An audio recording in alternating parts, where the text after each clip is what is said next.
একটা টিপস বলছি, যদি কোনো সময় অনেক সময় হয় যে দাঁত বেরিয়ে গেছে, পুরো দাঁতটাই বেরিয়ে গেছে ধাক্কা লেগে বাচ্চার, so we can refix that tooth.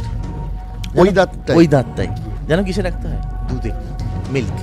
Pre pregnancy plan যতটা আমাদের জন্য গাইনাক ইম্পর্টেন্ট, ততটা ডেন্টিস্টও ইম্পর্টেন্ট। ব্লিডিং, গামস ব্লিডিং, মুখে গন্ধ, যা যা প্রবলেমস আছে সবগুলোর সলিউশন কিন্তু স্কেলিং অ্যান্ড পলিশিং।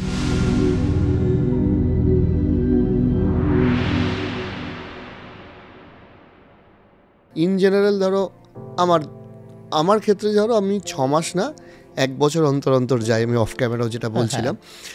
6 মাসটা আমি এখন তোমার থেকে জেনে নিলাম, একটু ফ্রিকোয়েন্সিটা বাড়িয়ে নেবো। আমি তাও দর্শকদের সুবিধার্থে জিজ্ঞাসা করছি যে ধরো আমার দাঁতে কোনো সমস্যা নেই, একটু হলুদ হলুদ ছাপ পড়ে যাচ্ছে, আমি একটু মাঝে মাঝে চিন্তিত হচ্ছি, দাঁত মাঝি, কোন বয়স থেকে রেগুলার এই চেক আপে যাওয়াটা উচিত? দেখো, যদি বয়সের কথা বলি না, আমাদের ডেন্টাল প্রবলেমস যেটা হয় সেটা বাই বার্থও হয়। ক্লেফট লিফট প্যালেট বলি আমরা, দেখেছো কিনা জানি না, খুব অনেক বাচ্চাদের দেখবে ঠোঁটে এখানটা কাটা থাকে, ঠিক আছে, সেটাকে ক্লেফট লিফট বলে। সেই যে ট্রিটমেন্ট, সেটা জন্মের পরের দিনই করতে হয়, বিকজ সে বাচ্চা মায়ের দুধ খেতে পারবে না, বিকজ দ্যাট সাকশন হবে না। সো তাহলে খাবে কি বাচ্চাটা? বুঝতে পারছো তো? So after birth only it starts, ঠিক আছে। এবার সাপোজ ওই ফেজটা চলে গেল বা কারোর নেই এই ধরনের cleft lip palate, then she 3 to 5 years is the right age to visit a dentist. তার আগেও বাচ্চাদের মেনটেন্স, এই যে যাদের মাড়ি, মানে যে বাচ্চার দাঁত বেরোয়নি, তারা যেহেতু মিল্ক কনজাম করছে, it's duty of mothers to, এই যে গজ পিস হয়, এই গজ পিসকে আঙুলে জড়িয়ে we can clean the gums of the baby. এবার দাঁত বেরিয়ে গেল 3 থেকে 5 বছর, তখন একটা ডেন্টিস্ট ভিজিট। বেসিক্যালি কী হয়, 3 থেকে 5 বছরে কী হয়, বাচ্চাদের যেটা নিয়ম যেটা করে, যে দুধের বোতল নিয়ে শুয়ে গেল, ঠিক আছে। এবার সেখানে it has got sweet substances, যেটা মুখে থেকে গেল, সেটা দিয়ে দেখবে পুরো দাঁত কালো হয়ে গেছে। র্যাম্পেন্ট কেরিস বলি আমরা, নার্সিং বটল কেরিস বলি আমরা, যে সব দাঁতই পোকা লেগে গেছে। কেন কি ওই দুধের বোতল নিয়ে শুয়ে গেছে। মানে আমরা আমাদের ছোটবেলায় তো এতটা সচেতনতা ছিল না, তাহলে এখনকার যেহেতু সচেতনতা বাড়ছে, আমার মনে হয় যে তাহলে তুমি বলছো যে প্রথমে যেটাকে বলা হয় দুধের দাঁত, এইটা হওয়ার সঙ্গে সঙ্গে একবার অন্তত ডক্টরের কাছে যাওয়া উচিত, যে ঠিকঠাক সব দুধের দাঁতটা গজিয়েছে কিনা। সেকেন্ড, তারপরে হলো যে এরপরে নেক্সট যেটা ফেজ আসছে, সেটা হচ্ছে যে আরেকটু বড় হলো বাচ্চা, এবার সেখানে হচ্ছে যে স্পোর্টস অ্যাক্টিভিটি বাড়বে বাচ্চার। স্পোর্টস অ্যাক্টিভিটি বাড়লে ডেফিনেটলি দাঁত ভাঙবে অ্যান্ড অল। তো ওখানে আমরা কি করছি, অবচুরেটার্স দিচ্ছি, যাতে অবচুরেটার্স বলতে যে আমাদের যে বক্সাররা যেরকম পরে দেখেছো, স্পোর্টস গার্ডস বলি, হ্যাঁ, তো এই ধরনের স্পোর্টস গার্ড দিলে এই অ্যাক্সিডেন্টসে কিছু হবে না। একটা টিপস বলছি, যদি কোনো সময় অনেক সময় হয় যে দাঁত বেরিয়ে গেছে, পুরো দাঁতটাই বেরিয়ে গেছে ধাক্কা লেগে বাচ্চার, so we can refix that tooth. ওই দাঁতটাই যেন কিসে রাখতে হয়? দুধে, মিল্ক। ইফ আ পার্সন, মানে দাঁত যদি কোথাও বেরিয়ে গিয়ে থাকে, সেটা যদি দুধের ভিতরে আর রেখে যদি কোনো ডেন্টিস্টের কাছে যাওয়া যায়, we can do replant that tooth. এটা কি অ্যাডাল্টদের ক্ষেত্রেও সত্যি? না, শুধু বাচ্চাদের ক্ষেত্রে বেসিক্যালি এটা দুধের দাঁত ওইভাবেই না, এভাবে দুধের দাঁত এটা নয়, বাট দুধের দাঁতের ট্রিটমেন্ট খুব ইম্পর্টেন্ট। আচ্ছা, দুধের দাঁত অনেক যেটা প্রচলিত আছে না, দুধের দাঁত তো পড়ে যাবে, ট্রিটমেন্ট করে কি হবে, হ্যাঁ, তাহলে আবার যখন নিচের দাঁত আসবে তখন দেখে নেবো, মানে usual tendency. But milk teeth is very important. আমাদের না ইরাপশন অ্যান্ড শেডিং আছে, there is a age of eruption and shedding. দুধের দাঁত প্রিজার্ভ না করলে কি হবে, যদি ইরাপশন এজের আগে পড়ে যায় কোনো দুধের দাঁত, তাহলে কিন্তু নিচে থেকে যে পার্মানেন্ট দাঁত আসছে সেটা কিন্তু এবড়ো খেবড়ো আসবে।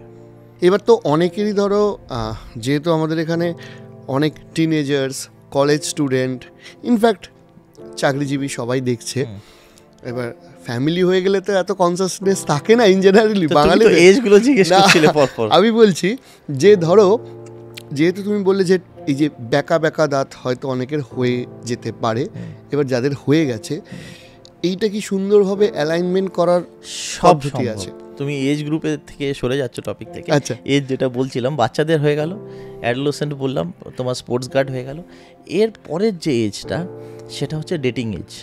হ্যাঁ, সো সো ডেটিং এ যেটা প্রি রিকোয়েস্টিং সেটা হচ্ছে যে মুখে গন্ধ খুব বড় ইস্যু, খুব বড় ইস্যু। আর দাঁত সুন্দর মুখের গন্ধটা কিন্তু পারফিউমের মতন, তুমি পাবে না, পাশের লোকটা পাবে। কারেক্ট। সো সেটা একটা স্টেজ। তো what we recommend is always a scaling and polishing which is a regular procedure, মানে 6 মাস অন্তর। এবার হচ্ছে যে পছন্দ হওয়ার আগেই কিন্তু ওই হোয়াইটনিং ব্যাপারটা লাগে, তো সেটা হচ্ছে বিয়ের আগে, প্রি ব্রাইডাল ব্যাপারটা। তো সেটা pre bridal is important. Pre bridal we are doing regular বেসিসে স্মাইল ডিজাইনিং বলো, টিথ হোয়াইটনিং বলো, দিজ আর বিকাম রেগুলার। মানে আমিও অনেক সময় অবাক হয়ে যাই, মানে এখন regularly we are doing pre bridals, কনসিয়াসনেসটা বাড়ছে। এরপরে হলো যে পিউবার্টিতে যখন কোনো ফিমেলসরা যাচ্ছে, তো সেখানে হরমোনাল চেঞ্জেস আসছে। কিছু হরমোনাল চেঞ্জেসের জন্য they are getting some gums problem, gum issues আসছে। ঠিক আছে, তো এগুলো কারেকশানের দরকার। গাম ইস্যুস, সেটা ক্লিনিং বলো বা আমাদের আনাদার ফ্ল্যাপ সার্জারিজ বলো, আদার গাম রিলেটেড যা যা ট্রিটমেন্টস আছে সেগুলোতে চলে যাচ্ছে। এইবার ব্রাইডাল হয়ে যাওয়ার পর সব থেকে ইম্পর্টেন্ট হচ্ছে, বিয়ে হয়ে গেল, বিয়ের পরে হচ্ছে প্রি প্রেগনেন্সি প্ল্যানিং। যতটা আমাদের জন্য গাইনাক ইম্পর্টেন্ট, ততটা ডেন্টিস্টও ইম্পর্টেন্ট। তুমি বিশ্বাস করবে না, কিরকম? During pregnancy we can't treat. First trimester এবং লাস্ট ট্রাইমিস্টারে আমরা ট্রিটমেন্ট করতে পারি না কোনো। তুমি বিশ্বাস করবে না, তোমাকে স্টোরি বললে এমনও situation, until unless the gynaec permits, and gynaec will never permit in return. আমাদের জায়গায় নেভার পারমিটেড ইন রিটার্ন, রিটার্নে দেবে না। তুমি এরকম বিশ্বাস করবে না, আমার পুরনো পেশেন্টস দেখেছি হয়তো অনেক সময়, but I can't do any procedure. হয়তো আমার জন্য প্রসিজারটা খুবই ইজি প্রসিজার। একটা ভদ্রমহিলা হু ইজ ইনটু প্রেগনেন্সি কাতরাচ্ছে ব্যথায়, দাঁতের ব্যথায়, of course, and we can't treat first trimester and last trimester. Only second trimester she is allowed to, that too with permission, তাই না? তো আমার নিজের পেশেন্টই কাতরাচ্ছে, আমি কিছু করতে পারছি না, because there are medical legal problems. We can't give medicines in that phase. So it's always advisable যে প্রি প্রেগনেন্সি চেক আপ একটা, দেখো একজন ডেন্টিস্ট যদি কোনো দেখে নেয়, যদি কোনো স্মল ক্যাভিটি হয়, এ হয়, যা হয়, সেগুলো ক্যান বি রেকটিফাইড ইমিডিয়েটলি। আচ্ছা, আগামী ধর তোমার 1 বছর তোমার কিছু প্রবলেম হবে না, অ্যাটলিস্ট আশা করা যায়। বিফোর প্রেগনেন্সি প্ল্যানিং অন্তত একবার ডেন্টিস্টকে দেখিয়ে নেওয়া উচিত, অবশ্যই মায়েদের বিশেষ করে। অবশ্যই। দেখো এটা একটা ওভারঅল, এখন dentistry has become a beautification also. মানে এটা তোমার দাঁত ভালো থাকলে তুমি স্মাইল ভালো করবে, তোমার নিজের কনফিডেন্স আসবে ভালো। এটা সিম্পল, হয়তো কারো একটু কর্নার ভাঙা, আমরা একটা ছোট্ট প্রসিজার করলাম, ছেলেটার কনফিডেন্সই বেড়ে গেল। কারোর বিয়ে হচ্ছে না, সো ছোট একটা প্রসিজার করলাম, বিউটিফিকেশন অনেকটা এনহ্যান্স হয়ে গেল। So self confidence. এবার আমি তোমার একটা মানে জিজ্ঞাসা করছি, যেটা অনেকেরই জানতেও ইচ্ছা করবে। এই যে আমরা একটু টাচ করেছিলাম মুখের গন্ধ, কি করলে মুখে গন্ধ ছাড়বে না? দেখো মুখে গন্ধ কীভাবে হয় সেটা ইম্পর্টেন্ট। মুখে গন্ধ হয় তিনটে রিজনে।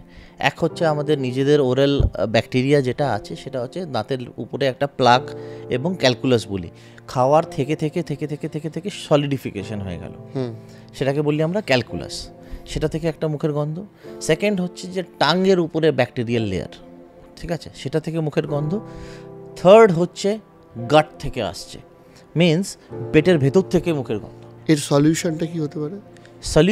সলিউশন হচ্ছে ওরাল প্রোফিল্যাক্সিস বলি, ক্লিনিং মানে যেটাকে স্কেলিং অ্যান্ড পলিশিং বলা হয়, এবং আর আদার্স যদি কোনো ডিপ প্রসিজার্স লাগে, deep scaling and polishing procedures আছে, we can use mouth washes. Excessive mouth wash is not recommended, but mouth washes use করা যায়। এবং ব্লিডিং, গামস ব্লিডিং, মুখে গন্ধ, যা যা প্রবলেমস আছে সবগুলোর সলিউশন কিন্তু স্কেলিং অ্যান্ড পলিশিং। একটা মিথ আছে, স্কেলিং অ্যান্ড পলিশিং করলে দাঁত নড়ে যায়। এটাও আমি আসতাম এই প্রশ্নটায়, but that's a complete myth. আমরা স্কেলিং অ্যান্ড পলিশিং কীভাবে করি? একটা আলট্রাসনিক ভাইব্রেশনস হয়, একটা ওয়াটার জেট হয় মেশিনটার মধ্যে, we just clean those Stones. তাতে কি হয়, ওই ফ্রেশ ব্লিডিং হবে, ফ্রেশ ব্লিডিং হয়ে কি হবে, বেসিক্যালি নতুন অ্যানাস্টোমোসিস হয়ে নতুন মানে দাঁতটা স্টেবিল হবে এবং ওই ময়লাগুলো বাদ চলে যাবে। So scaling and polishing is a regular procedure, harmless procedure, which can be done on 6 months, and it should be regularly done. এটাতে ভয় পাবার কিছু নেই। অ্যান্ড ডেফিনেটলি হ্যাঁ, দেয়ার আর সাম হ্যাকস, যেরকম অনেক সময় কী হয় দাঁতে স্ক্র্যাচ হয়ে যায়, ওই সেম ডক্টরের কাছে টাইম নেই, ঘষে দিল, কোথাও অ্যাসিস্ট্যান্ট ঘষে দিল জোরে, স্পিড থাকে, that create micro scratches on your enamel. Enamel is the top layer of the teeth, সেখানে যদি স্ক্র্যাচেস হয়ে গেল অ্যান্ড অল, তখন ওই স্টেন্স বেশি ধরতে শুরু হবে।